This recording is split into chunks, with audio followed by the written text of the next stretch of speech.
Welcome back. First off, I want to thank all of you who have given us 5-star reviews over on iTunes, and that is certainly appreciated. It helps us to stay in alignment with our highest and truest purpose, which is being of service to all of you. And when you give us a 5-star review over on iTunes, it lets iTunes know to share our podcast with other listeners. So thank you for doing so. And if you've loved our past podcasts, which literally thousands of you have because you listen every day, please do remember to give us a 5-star review over on iTunes and include a little pithy comment when you do so. And it is your way of thanking us for this podcast, which hopefully, because so many of you listen every day, is worthy of being thankful for. So the topic of today's podcast is the millionaire myth, why everything you think about wealth is wrong. Now, what motivated Julie and I to come up with this topic today and all these points we're about to share with you is because obviously we're in a political season and you have the haves and the have-nots that are, political hot buttons and all the rest of it.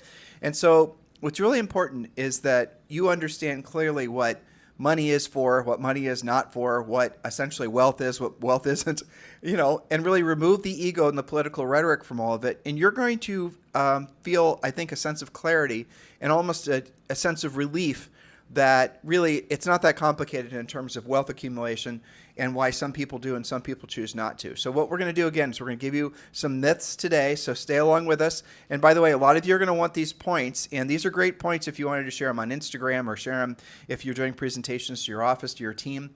And to get the notes from all of our past podcasts, and we have 5,000 plus past podcasts with well over 20 million downloads. If you want the past notes, just go to harrisrealestatedaily.com and just drop in your email address and you'll be in our newsletter, harrisrealestatedaily.com. Exactly. So when it comes to self-made millionaires and high net worth individuals, financial people call those HNWIs, high net worth individuals, a lot of myths and misconceptions do dominate the public perception, as you said, especially when we're in a political year or environment.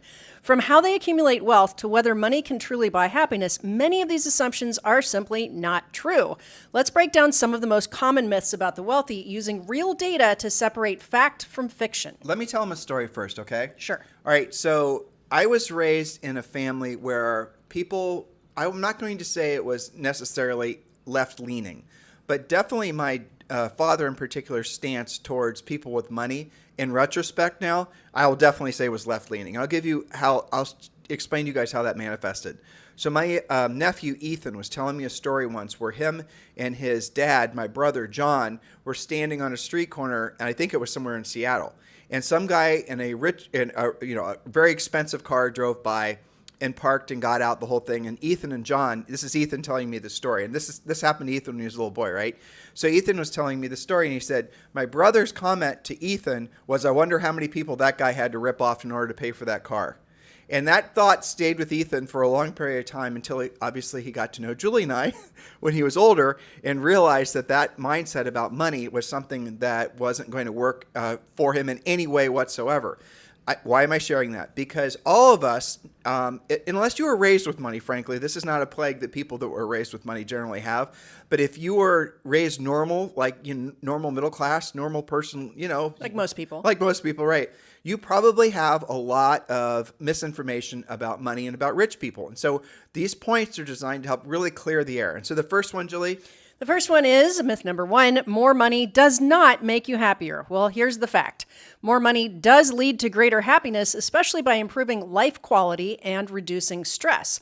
While the old saying goes, money can't buy happiness, recent research shows that wealth does contribute significantly to overall life satisfaction. Earlier studies suggested that happiness plateaus at around $75,000 a year. And I know you and I both seen those studies and headlines over the years. Let's just level off there. Sure. Think about how insane that is, honestly. Yeah. Where can you live on $75,000? There are some rural areas for sure where you could do great. But not many. Not many. Yeah. Now, if your house was paid off and you had no college bills and all the rest of it, yeah, you're probably doing all right if you're in some relatively rural place. But the rest of the country is way too expensive when the average home is $400,000 to $500,000. Especially if you have more than one kid, maybe when somebody's in college, there's lots of expenses. Kids like to eat, turns out. Well, even even property taxes and insurance, think how much that's gotten to be. I know. So a lot of these reports, and here's what's fascinating. When I was researching this first point, Julie, is that I was trying, because I had certainly heard that 75,000 in more expensive areas, 125,000. Your happiness peaks at 125,000, even if you're in these expensive areas. Yeah. And it's like there's no way. I mean, your rent's like $7 or $8 grand a month. You know. Sure.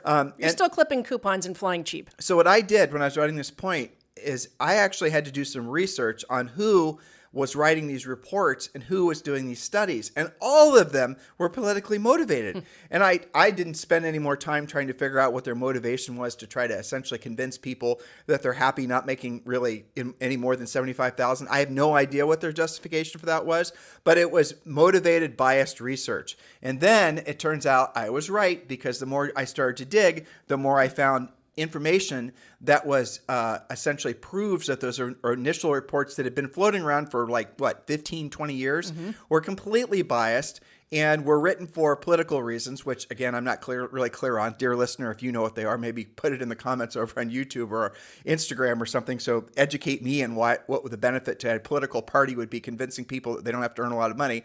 But yeah, so Julie, talk about the research that Killingsworth did. That negates that, right? That we just talked about. So more recent research from Matthew Killingsworth at the University of Pennsylvania challenges that $75,000 plateau claim. Killingsworth's study found that happiness continues to increase as income rises, especially beyond $100,000 a year. And for many, it keeps rising well past $500,000 a year. Why? Wealth offers greater freedom from financial stress, better health care, the ability to outsource chores, and more time for meaningful experiences like travel or hobbies. These factors improve life satisfaction and allow people to focus on personal growth and relationships. Doesn't that seem obvious? It does to me. You know, I saw this other thing on Instagram the other day. It was a misquote from Warren Buffett, where he supposedly said his house in Omaha that he bought in 1922 or whatever the hell it was, how he would have been better off putting that money in the stock market than buying real estate. That's true. Okay. If he had taken the, 67 cents that he paid for his house, 1,000 years ago, and if he'd put that in the stock market, for sure, it would have been worth just the compounding effects of the S&P 500 and whatnot. But what that doesn't take into account is he still would have had a housing expense. This is true. He still would have had to pay rent someplace. There's no such thing as living for free. So when you read all these different things, you got to wonder what their motivation is for sharing this misinformation with you. And again, I don't know. I truthfully don't know. I don't even have a theory. I'm not even going to try to come up with one because it just doesn't make any sense. Now, this next point I thought was really fascinating. So myth number 2 is that millionaires get rich quickly. Here's the fact. Wealth building is a slow, methodical process that often takes decades. While it's tempting to think that millionaires get rich quickly, the truth is that most build their fortunes steadily over time. According to a Fidelity investment study, the average person reaches $1 million in net worth around age 37. Now let's slow off there. This includes all forms of net worth, including equity in a home. Okay, good clarification. So the average person reaches $1 million in net worth by 37, and wealth accumulation continues over the following decades. Here's how it lays out. We said $1 million by 37, $5 million net worth reached by 50. Look how long it takes between 37 and 50 to get to $5 million. Then $10 million typically achieved in the early 50s, and 30 to 50 million in net worth often reached in their 60s. So building wealth through consistent saving, investing, and reinvesting obviously takes time. Now, here's the other thing. I don't have this in our notes, Jules, but the percent of people that have a net worth of 1 million, let alone 30 million, is a tiny, tiny little percent. It is. And it's not because of, you could say it's all kinds of different reasons. You could sound like Bernie Sanders if you'd wanted to. But the reality of it, a lot of it has to do with, for example, we know a lot of people accumulate $1 million in net worth because they own real estate. But if you own real estate in certain markets in the country and you just bought a house 5 years ago, congratulations, you probably are a millionaire. So location matters. It does. That's not anything about income distribution. That's just basically being in the right place. And home ownership matters too. 100%. Yes, we're going to talk about that in a second. So myth number 3, I think, also addresses myth number 2. Millionaires don't save; they just invest big. So what's the point of this? A lot of people think that, again, I want you guys to think about all the stuff that's being fed to the younger generations about wealth accumulation. All these pictures on social of these, people in their 20s and their 30s who are rolling around in, $3 million Bugattis and telling their stories and how they got rich overnight. And you intuitively know, your grandma would have told you that, that's obviously malarkey. There, I used a word your grandma would have used, malarkey. Definitely used right? malarkey. That's Yep. a grandma word. Right. So intuitively it's not true. And yet so many of us put these false pressures on ourselves, or even worse, even quit trying to become independently wealthy. Yes, well stated. So the myth here is that millionaires don't save, they just have one big investment, or they, take a lot more risk. Well, here's the fact. Consistent saving is a cornerstone of wealth building. Despite what many believe, millionaires start often with small, consistent savings. A Ramsey Solutions study found that 73% of millionaires regularly saved part of their income, often through 401ks or IRAs and other retirement accounts. Over time, these savings are supercharged by compounding interest. I have 3 examples here, so you can choose and adjust accordingly. Here's the first example. Saving just $500 a month, which nearly all of you listening can do this. Saving $500 a month at an 8% annual return can grow to $750,000 in 30 years. Many millionaires don't make one huge investment. Instead, they invest small amounts regularly and let the power of compounding work for them over time. Now, what if you were to instead invest $1,000 per month with that same 8% annual return for 30 years? That's going to be $1.5 million, $1,500,295. If you invested $5,000 per month, remember the average commission after some expenses is somewhere between $10, $12, maybe $15,000 depending on where you live. So less than one commission check or half of one commission check. You invest $5,000 per month with an 8% annual return for 30 years, you're going to have $7.5 million saved. That's now, pretty amazing. Even if you adjust those numbers for inflation, it's still a lot more than having nothing saved. Now, by saving, do you hear some people, again, rich people don't save money. I hate it when I hear people saying that, because they're always trying to flip you into buying some high-risk investment. And you're going to see this all the time from people that are trying to sell you into like LP investments into multifamily, stuff like that. Rich people don't own real estate that they live in. Rich people don't save money. Bullshit. They do. They save it in the S&P 500. Statistically, most people who are first-generation millionaires in the United States made it through what? Real estate. And how did they keep it and build it? By investing steadily in the boring old S&P 500. I used 8% when I was doing the math for you guys, but the reality of it is the S&P 500 lately, well, as in like last, I think 10 plus years, has been over 10%. So adjust accordingly. This year, I think it's closer to like 18%. Yes, I think you've told me that. So I think the 8%, we were given conservative estimates, Right. and that was over like 50 or 60 years. So what you were just talking about a second ago is myth number 4, that rich people get rich through risky investments. But the fact is that millionaires prioritize low-risk, long-term strategies over high-risk gambles. Although some think that the wealthy make their fortunes through those risky, high-stakes bets, the fact is that most millionaires favor diversified portfolios and steady long-term investments. Vanguard found that the average millionaire holds a mix of stocks, bonds, and guess what? Real estate to spread out that risk. And you like to use Warren Buffett as an example. One of the richest people in the world built his fortune through carefully selected investments in companies with strong fundamentals, holding on to them for decades. Didn't he have, I don't know the exact quote, but something to the extent where if you can't explain it, you shouldn't be investing in it? Well, exactly. If you can't explain what the business is that you're investing in, That makes sense. to somebody else, then you shouldn't be investing in it. But more importantly, what Warren is a huge advocate of is Vanguard S&P 500 index funds. And you guys you don't need a fancy wealth advisor to figure all this stuff out. Just Google Bogle. I know this sounds crazy, but it was named after John Bogle, who is the guy who started Vanguard. Google Bogleheads, B-O-G-L-E, heads, H-E-A-D-S. I know, it That's sounds right. weird. 3-fund portfolio and 5-fund portfolio. You might want to throw 2024, 2025. So Google Bogleheads 5-fund portfolio 2025, and you're going to see that there's essentially 3 to 5 different index funds that you should be investing in that are going to essentially, when you invest in an index fund, you're not going to have like a huge, up or a huge down. It's just going to average wherever the markets adjust to. But guess what? I love where the markets have been adjusting to for the last like 10 or 15 years, and you should as well. So that's what the rich people do. Every single person that Julie and I know who are worth, let's say $50, $100 million, when I've talked to them about these various topics, they do have a certain portion of their money that they set aside for what they call placing bets. And that would be for, new startup companies and things like that, money that they're willing to lose. But for the most part, it's in the S&P 500.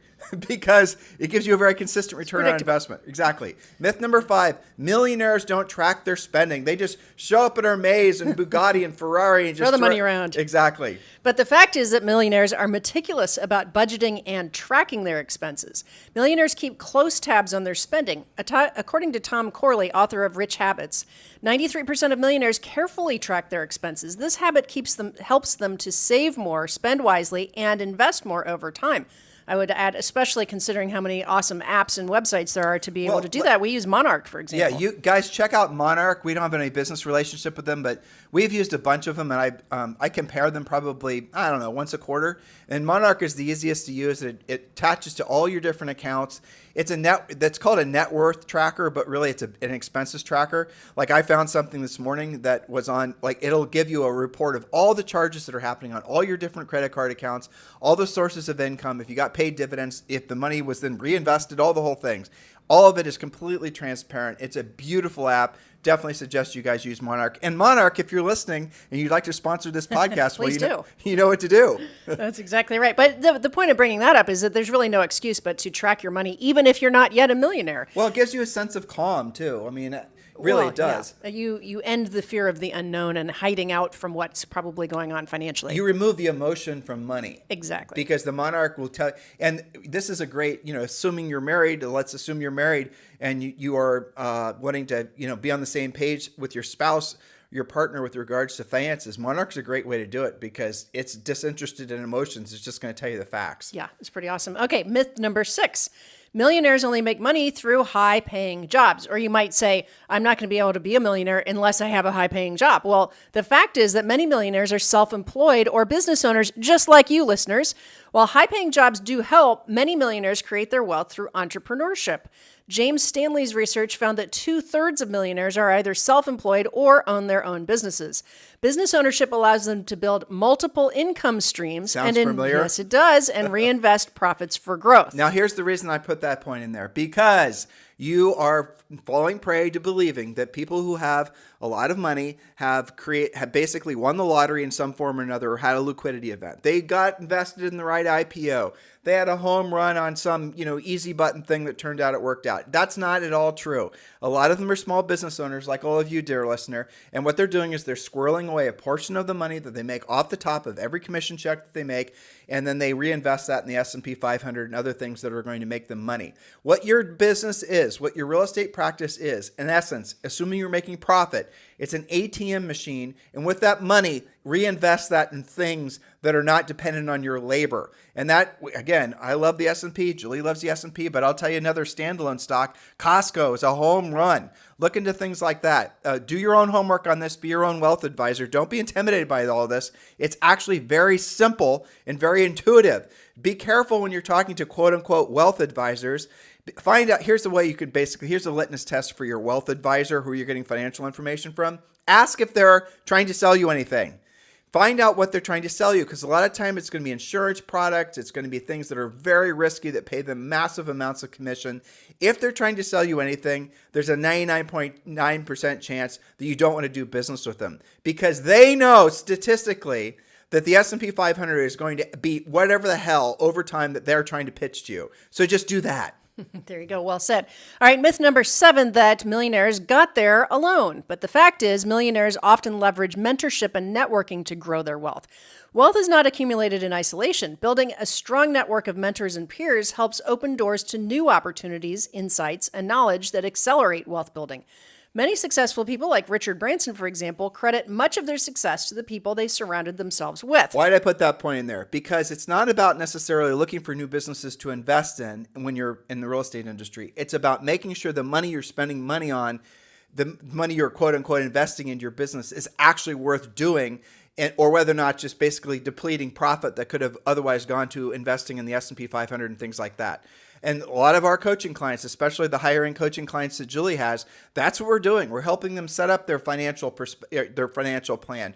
We're getting a lot of folks that are very well established, earning hundreds of thousands, if not millions of dollars in real estate. that want to be Julie's personal coaching clients. And we're going through we're helping them with their real estate business, but really most of them are transactional, don't really need our help. Where they need our help is saving more money, getting their health in check, doing all the things to make it so they have longevity financially, mentally, and obviously health-wise as well. Mm-hmm. This is what higher-end coaching is all about. And of course, we're going to help you build your systems and make your business more productive. In a market like this, what you're experiencing, what we're going to be experiencing, all of us, in the next 6 to 12 months, is a tsunami of change that's going to make the commission-sharing lawsuits look like a walk in the park, because the AI is going to give all of us an opportunity to really accelerate our businesses and really, frankly, drive a hell of a lot more profit to the bottom line as we're able to elegantly and easily, and frankly, in a lot of cases, for no money, get rid of a lot of the marketing and the expenses for staff and things like that. The first thing that's going to go for sure is anybody that basically is a mid or low level skill-based person who's on the phone. Customer service type people, transactional type people, the people that you're, happening. You're held hostage to your transaction coordinators, to your marketing person. All those people are going to be easily delegated. And that's what's going to happen. So that's going to give you an opportunity to actually make more net profit because your expense structure is going to go away. If you're interested in learning more about really taking your business and your personal life to the next level, and you'd like to be considered to be part of Julie's coaching schedule, please do text me directly at 512-758-0206. And when you do, please text me with a little bit of information about yourself, 512-758-0206. This is Julie's schedule is a small schedule. She doesn't really want a lot of clients. This is not Premier Coaching or of our other programs. And we're only looking for really people that are the best of the best or real close to being the best of the best. So if that's you, text us directly at 512-758-0206. Give me a little bit of information about yourself. And then if I think you're a match, then I'll forward you off to Julie. And then you guys can, determine whether or not you're a match for her and she's a match for you. So text me at 512-758-0206. All right, so myth number 8, that self-made millionaires don't give back. Oh, they're just so greedy. They don't do anything philanthropic. But the fact is that wealthy individuals actually are highly philanthropic.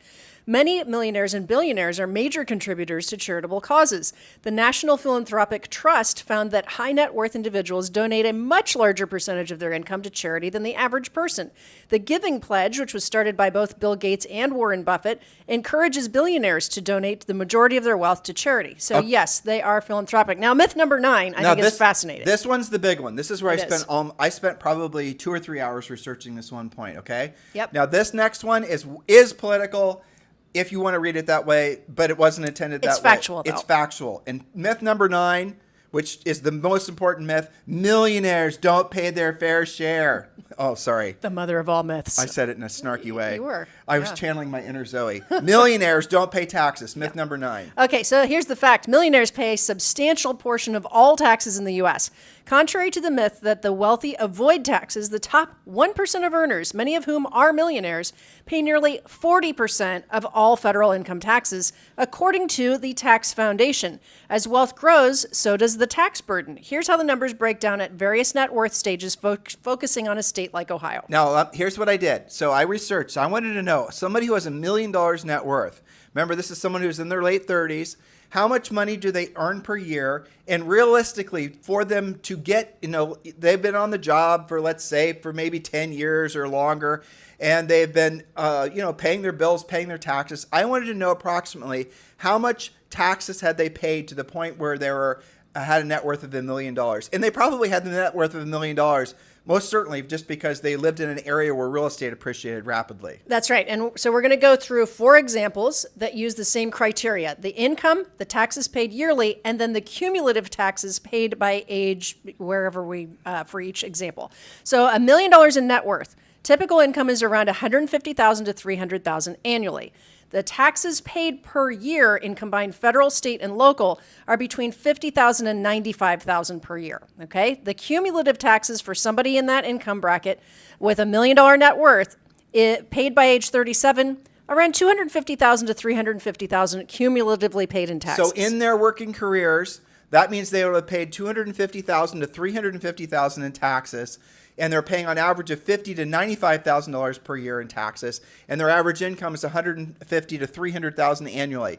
That was very hard information for me to find, but you will find even more interesting as we go into the higher net worth brackets. In $5 million net worth, the average income is $500,000 to $1 million annually. Why? Because you're older. Remember, this is someone who maybe is close to 50, so they've been on the job longer. Maybe their business has flourished. Maybe they have multiple sources of income. So just expand your thinking. So they have an annual income of $500,000 to $1 million annually, $500,000 to $1 million. The taxes they pay annually, ready for this, listener, is $200,000 to $420,000 annually, again, depending on where they live. If they live in a place like California, between the state and federal taxes, they're paying, I think it's 53%, if I remember correctly.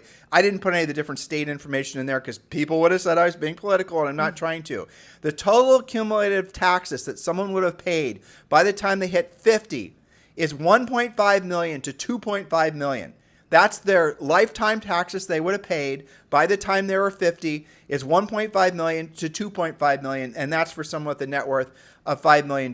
Remember, dear listener, aren't you being told that the rich don't pay their fair share? Julie, keep going. $10 million in net worth, income around $1.5 million annually, taxes paid annually $650,000 to $700,000, and cumulative taxes paid by the early 50s is likely more than $3.5 million to taxes.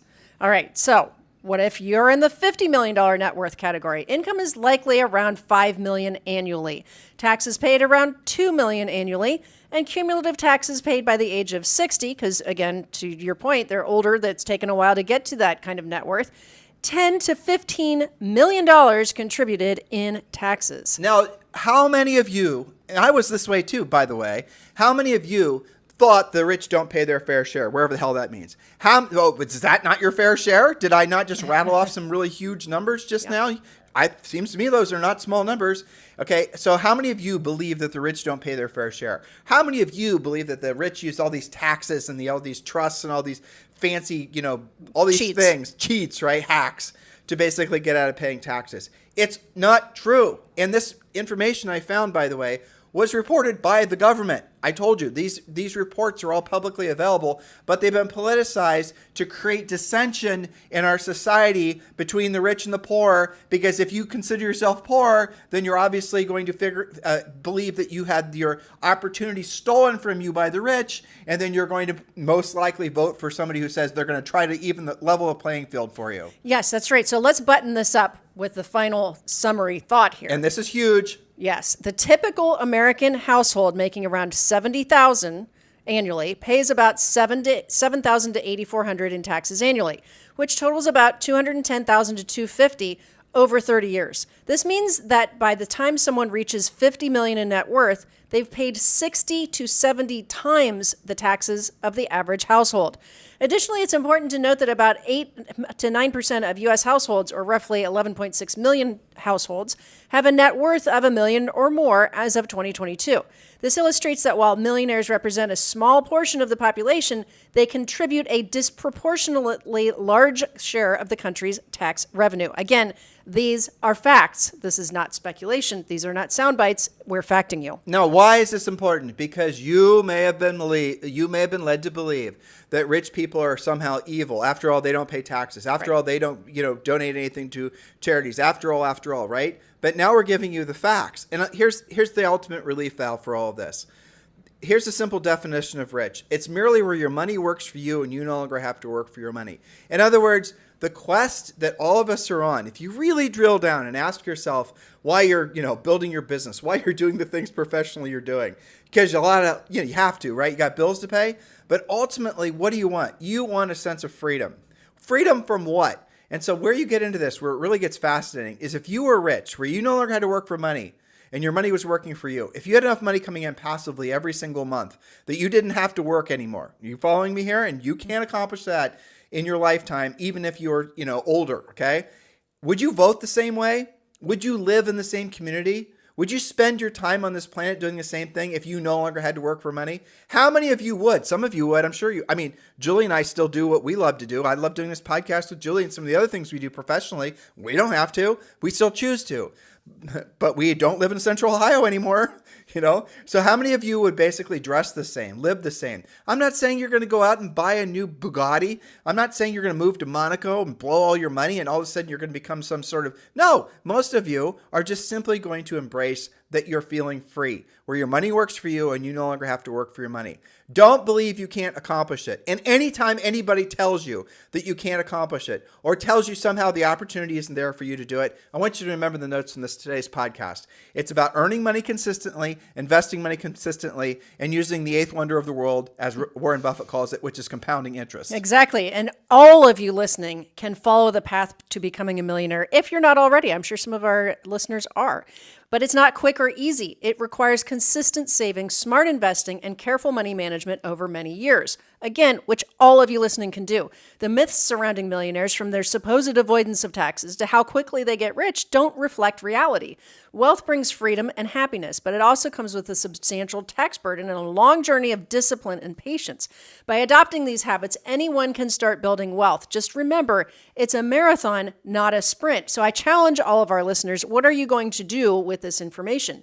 Maybe you're somebody that's never consistently saved. Start with $500 a month. Start with $1,000 a month. You can do that and be smart about it. I'll tell you what you can do. There's a calculator online. It's called the Monaco calculator, Monaco financial calculator. I think I got the name wrong, but there's another shortcut. Just go to ChatGPT 4.0, and then I want you to put in, and you can play with this. I am, 42 years old. I earn this much per year. I live in this state. I have, you don't even know, maybe you don't know how much you're, paying in state taxes and federal taxes, the whole thing. But you got to give Chat all the variables. I want to set aside this much money per month and say into the S&P 500 because then it can do historical averages, right? I owe this much money on my house. I owe this much, I want to get to the point by the time I'm 10 years into the future or 15 years in the future where I have enough money coming in passively, and just set the whole scenario up just as if you were talking to somebody, and you will be shocked the report that you get out of ChatGPT. I've done that for a lot of Julie's coaching clients. I've done that for some of the people in our EXP Realty group. And it is just absolutely staggering. Like, for example, I'll tell you something else that's really interesting. It is really hard to rationalize paying off a mortgage for a lot of you. If your interest rate is less than 3%, you'd be nuts to pay it off, okay? But there's going to come a point, and really, let's say you have 15 years left on your mortgage, and in 15 years, you want to be not necessarily, you want to be retired. I don't even know what the hell that word means, but let's just say you want to be retired. Well, you can actually go to Chat and you can ask it, how much additional I have to pay to have this mortgage paid off in 10 years?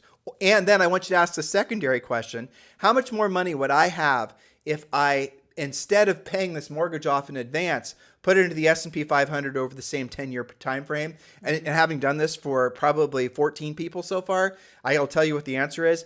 100% of the time, you're better off if you just invest in the S&P 500, depending on what the interest rate on your mortgage is. Mm-hmm. But almost always, you're better off if you just invest the money because the money is going to accumulate to a larger number. And if you chose to, at that point, just pay the mortgage off, you could. But even then, what's going to happen is inflation is going to cause the mortgage payment. Let's say you're paying $4,000 a month now. Well, in 10 years or 15 years, that's going to probably be the equivalent of $2,000 a month. And you're going to be making probably, $7,500 a month or $10,000 off your S&P 500, with collecting the dividends, all these things, right? So do some real homework and explore all the different variables that are out there for ways for you to accumulate money. Don't let anybody sell you into the belief that you can't be free, because ultimately that's the damn reason you took so much risk, and that's really what your heart desires. If you go through it, like you've accumulated the houses, the cars, all the things. You've done the traveling, you've had all the amazing experiences. Really what you want more than anything is a sense of freedom, where you no longer have to do what you don't want to do when you don't want to do it. You now can do whatever the hell you want to do when you want to do it at whatever level you choose to do it at. The only way you can do that, frankly, is if you have a combination of health and wealth. Those are the things. And if you don't have those things, then you're going to, obviously, maybe you played the game wrong. So you want to consider this when you're looking towards your future and be incredibly optimistic, because you happen to have been born at one of the best times, if not the best time in history to be alive, in the best country on planet Earth, especially when it comes to creating opportunity and creating future wealth accumulation. And I really do believe, and there's no reason, I'm looking for reasons to be wrong, that the real estate market is going to absolutely take off the next 6 to 12 months, probably more like the next 90 to 120 days. And the AI boom is going to create more of a surge of opportunity than we've seen. It's going to be far bigger than the internet revolution. And if you want to be surrounded by people who are like-minded, who are focused, who are disciplined, and who can help you do all of this, then go to Premier Coaching. Sign up as a Premier Coaching client, or maybe you should be in my private schedule. Either way, we are here to help you. And the information to sign up for Premier Coaching is in today's show description, or just go to premiercoaching.com. In the meantime, have a fantastic day. We'll talk with you on the show tomorrow.